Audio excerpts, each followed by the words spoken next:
Party తనను పట్టించుకోవడం లేదంటూ సంచలన వ్యాఖ్యలు చేసి రోడ్డుకెక్కిన మాజీ మంత్రి బాలినేని తీరు ఇప్పుడు మరోసారి ఉత్కంఠ రేపుతోంది.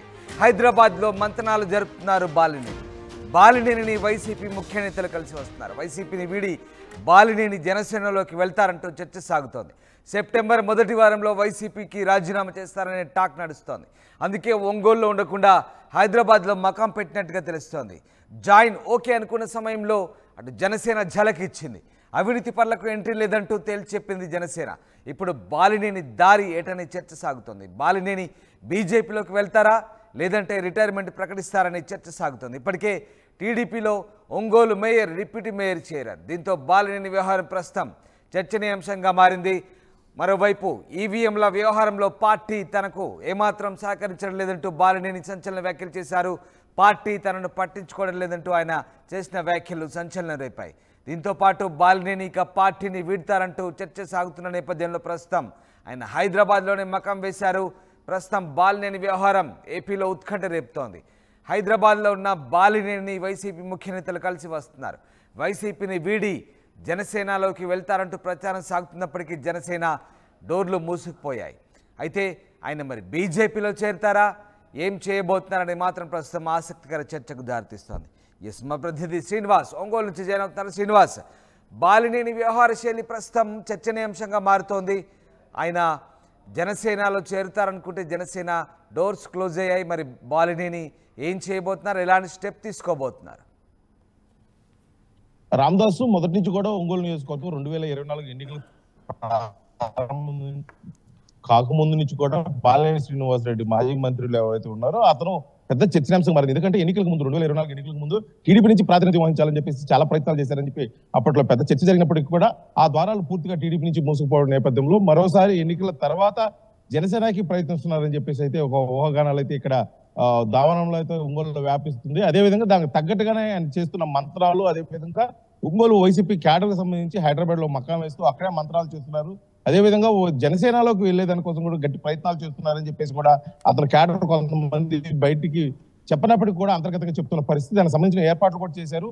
ఆగస్టు చివరి వారంలో అతను చేరాల్సి ఉండగా అనుకోని కారణాల వల్ల సెప్టెంబర్ మొదటి వారంలో చేరే అవకాశం ఉందని చెప్పేసి అనుకున్న ఈ నేపథ్యంలో జనసేన నుంచి కూడా గట్టి జలక్కు తగిలిందని చెప్పుకోవచ్చు. ఎందుకంటే ఇప్పటికే ఆ జిల్లా అధ్యక్షుడు నుండి రియాజు గతంలో చెప్పి ఉన్నాడు, అవినీతి పరులకు మాకైతే జనసేనలోకి అర్హత లేదు, జనసేనలోకి వచ్చేదాని కోసం అవినీతి పరులకైతే ఎటువంటి అవకాశాలు లేదు, ఇది పూర్తిగా కూడా పార్టీ సిద్ధాంతం. అదేవిధంగా పవన్ కళ్యాణ్ కూడా అదే మరొకసారి పునరుద్ధరించాడని చెప్పేసి కూడా చెప్పుకోవచ్చు. అయితే మొత్తానికి బాలినేని శ్రీనివాసరెడ్డి ఈసారి రాజకీయ ప్రయాణం ఎట్టుకుపోతుంది. ఎందుకంటే 2024 ఎన్నికల ఓటమి తర్వాత అతను బహిరంగంగా మీడియాకి చెప్పిన విధంగా కూడా నేను మరోసారి పోటీలో ఉండబోతున్నాను. ఎందుకంటే 2024 ఎన్నికల ముందైతే నేను పోటీ నుండి విరమడుతున్నాను, ఇదే ఆఖరి నాకు పోటీ అని చెప్పేసి నేపథ్యంలో మరోసారి నేను పోటీలో ఉండబోతున్నాను చెప్పిన విధులు. కాకపోతే ఇటువంటి పరిస్థితుల్లో ఇప్పటికే టీడీపీ ద్వారాలు అదేవిధంగా జనసేన ద్వారాలు మూసుకుపోయిన నేపథ్యంలో ఇప్పుడు వైసీపీలో ఎలా కొనసాగుతాడు, వైసీపీలో కొనసాగే పరిస్థితి అయితే కనిపిస్తున్నట్టు కనిపిస్తుంది. ఎందుకంటే గతంలో ఎన్నడూ లేని విధంగా, ఎందుకంటే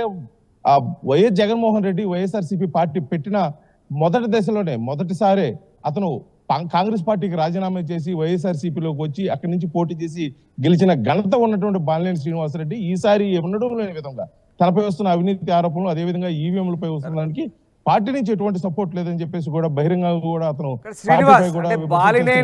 బాలినేని హైదరాబాద్ లో ఏం చేస్తున్నట్టు, అంటే ఇప్పటికే ఆయనపై ఒంగోలు సంబంధించినటువంటి భూ కబ్జా ఆరోపణలు, తర్వాత ఈవీఎం సంబంధించినటువంటి వ్యవహారం ఇదంతా కూడా చర్చనీయాంశంగా మారింది. ఓవైపు ఆయనపై ఉన్న అవినీతి ఆరోపణల నేపథ్యంలో పార్టీలో ఆయన తీసుకునేందుకు కూడా పెద్దగా మొగ్గు చూపట్లేదు. మరి ఆయన హైదరాబాద్లో ఏం చేస్తున్నట్టు, ఎటువైపు ఆయన మొగ్గు చూపుతున్నట్టు, బీజేపీలోకి వెళ్తారంటూ కూడా ప్రచారం సాగుతోంది. బీజేపీ నుంచి ఏమైనా ఆయనకు టచ్లో వచ్చారా నేతలు ఏమైనా? అవును రామదాస్, ఇప్పుడు వాస్తవంగా ఒంగోలులో ఓటమి తర్వాత కూడా ఇక్కడ మొహం చెల్లని పరిస్థితి. బాలినేని శ్రీనివాసరెడ్డి ఎన్నికలు జరిగిన తర్వాత కూడా కేవలం ఒక్కసారి ఒంగోలు నియోజకవర్గానికి రావటం, అతను క్యాడర్ కూడా కలవటం కూడా జరిగిన నేపథ్యంలో ఇప్పుడు హైదరాబాద్ వేదిక కూడా అతను చేస్తున్న ప్రయత్నాలు మొత్తం గట్టి పార్టీ. ఎందుకంటే అతను క్యాడర్, అతను నమ్ముకున్న క్యాడర్, అదేవిధంగా అతను రాజకీయ భవిష్యత్తును దృష్టిలో పెట్టుకుని ఏ పార్టీకి వెళ్ళాలి, ఏ పార్టీలోకి వెళ్తే తన మనుగడ బాగుంటుందనే ఉద్దేశంతో గట్టి ప్రయత్నాలు అయితే హైదరాబాద్ కేంద్రంగా అయితే చేస్తున్న పరిస్థితి. ఇప్పటికే కొంతమంది కార్పొరేటర్లు అంటే ఇంక్లూడింగ్ మేయర్, అదేవిధంగా డిప్యూటీ మేయర్ తో సహా టీడీపీ తీర్థం పుచ్చుకునే నేపథ్యంలో మరి కొంతమంది పార్టీ మారనున్న నేపథ్యంలో వారితో కొంత మంత్రాలు జరిగాడు. ముందుగా వీరందరూ పంపించే ఒక ప్లాన్ ప్రకారం అతను పార్టీ మారాలని కూడా ప్రయత్నం చేస్తున్నారని చెప్పేసి ఒక పక్క చర్చ నడుస్తున్న పరిస్థితుల్లో ఇప్పుడు ఒంగోలు నియోజకవర్గానికి వస్తే ఇక్కడ గత కొంతకాలంగా అతని కుమారుడు తనయుడు బాలినేని ప్రణీతుడిపై కొన్ని అవినీతి ఆరోపణలు వస్తున్నాయి. ఈ అవినీతి ఆరోపణలపై ఆ పోలీసులు కానీ అదేవిధంగా సంబంధిత అధికారులు కానీ ఇటువంటి చర్యలు తీసుకుంటున్న ఉద్దేశంతో కూడా అతను ఒంగోలు నియోజకవర్గం గడప తొక్కట్లేదని చెప్పేసి ఒక ప్రచారం కూడా నడుస్తుంది. మొత్తంలో గతంలో ఎందుకంటే అతనుకున్న 30 సంవత్సరాల రాజకీయ అనుభవంలో కూడా ఎన్నడూ లేని విధంగా ఈసారి 2024 ఎన్నికల ముందు బాలినేని శ్రీనివాసరెడ్డిపై అవినీతి ఆరోపణలు రావటం అతనికి ఒక పెద్ద మచ్చగా అని చెప్పుకోవచ్చు. అదేవిధంగా అతనికి రాజకీయంగా ఎదుగుదల కూడా కొద్దిగా మైనస్ అని చెప్పుకోవచ్చు. శ్రీనివాస్ అయితే ఒకవేళ పార్టీలు ఆయనను తీసుకునేందుకు మొగ్గు చూపకపోతే ఆయన రిటైర్మెంట్ కూడా తీసుకునే అవకాశం ఉందంటున్నారు. అది జరగబోతుందా? ఏమైనా రిటైర్మెంట్ ఆలోచనలో ఉన్నారా? రాజకీయాల నుంచి తప్పుకుంటారా లేదంటే కంటెస్ట్ చేయబోతారా? మళ్ళీ ఇప్పటికే కూటమిలో ఒక పెద్ద తలకాయ ఉన్నటువంటి ఒక వ్యక్తి అతనికి పూర్తిగా సపోర్ట్ చేస్తున్నాడు. టీడీపీలో ద్వారాలు మూసిపోయిన నేపథ్యంలో జనసేనలోకి వచ్చేందుకు గట్టి ప్రయత్నం చేస్తున్నప్పుడు జనసేనలో కూడా ద్వారాలు పూర్తిగా మూసుకుపోతే అంటే ఒక పత్రికా ప్రకంగా బహిరంగ కూడా ఒక ప్రకటన వచ్చిన నేపథ్యంలో అతను బీజేపీ వైపు చూస్తాడా లేకపోతే గతంలో వచ్చినటువంటి తల్లి పార్టీ కాంగ్రెస్ పార్టీ వైపు చూస్తాడని చెప్పేసి కూడా పూర్తిగా గూఢంగా వ్యవహారం అయితే మొత్తానికైతే రాజకీయ భవిష్యత్తు కోసం అతని కోసం కాకపోయినా అతను తనయుడు బాలినేని ప్రణీత్ రెడ్డి కోసం అయినా సరే ఒక పార్టీని వేదికగా చేసుకోవాలి. ఆ పార్టీ వేదికగా తను నమ్ముకున్న క్యాడర్ కూడా అదేవిధంగా తన కార్యకర్తలకు అభిమానులకు కూడా భరోసాని ఇవ్వాలి. కాబట్టి ఒక పార్టీ అయితే ఖచ్చితంగా అతనికి గొడుగు పట్టాల్సిన పరిస్థితి. అది ఏ పార్టీ అనేది కూడా అతను పూర్తిగా నోరు తెరిచి త్వరలో నేను ఒక విషయం చెప్తాను ఇంకా మాట్లాడాల్సి ఉందని చెప్తున్నాడు కానీ ఎవరికి కూడా నోరు తెరిచి చెప్తున్న ఇదైతే కనిపించట్లేదు.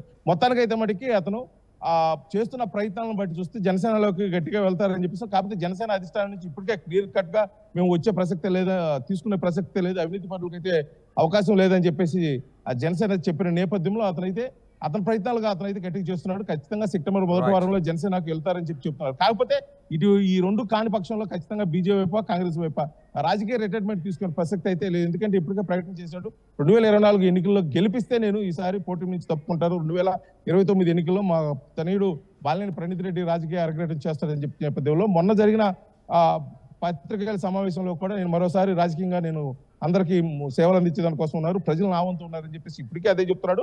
ముఖ్యంగా ఈవీఎం విషయంలో కూడా నేను ఏం జరిగిందని చెప్పేసి నేను న్యాయం కోసమే పోరాడుతున్నాను తప్పితే ప్రజలైతే నా వైపు ఉన్నారు. నేను గతంలో ఎన్నడూ లేని విధంగా ఈ ఘోర పరాజయం అయితే నేను జీర్ణించుకోలేని పరిస్థితి. దాని మీదే నేను ఎన్నికల కమిషన్ కూడా చెప్పడం జరిగింది. మొత్తానికైతే బాలినేని శ్రీనివాసరెడ్డి రాజకీయంగా అదేవిధంగా సాంఘికంగా అయితే మంచి బలంగా ఉన్నాడని చెప్పుకోవచ్చు. ఎందుకంటే రాజకీయంగా కూడా ఒక వెనకడుగు వేసే పరిస్థితులు అయితే కనిపించట్లేదు. నేను చివరి వరకు పోరాడతాను, పార్టీలు సపోర్ట్ చేసినా చేయకపోయినా నేనైతే నన్ను నమ్ముకున్న ప్రజల కోసం అయితే నేను ముందుంటానని చెప్పేసి కూడా ఉద్ఘాటిస్తున్న పరిస్థితి అయితే బాలినేని శ్రీనివాసరెడ్డి కనిపిస్తుంది. Ramdas right. Yes, thank you Srinivas, thanks for the update.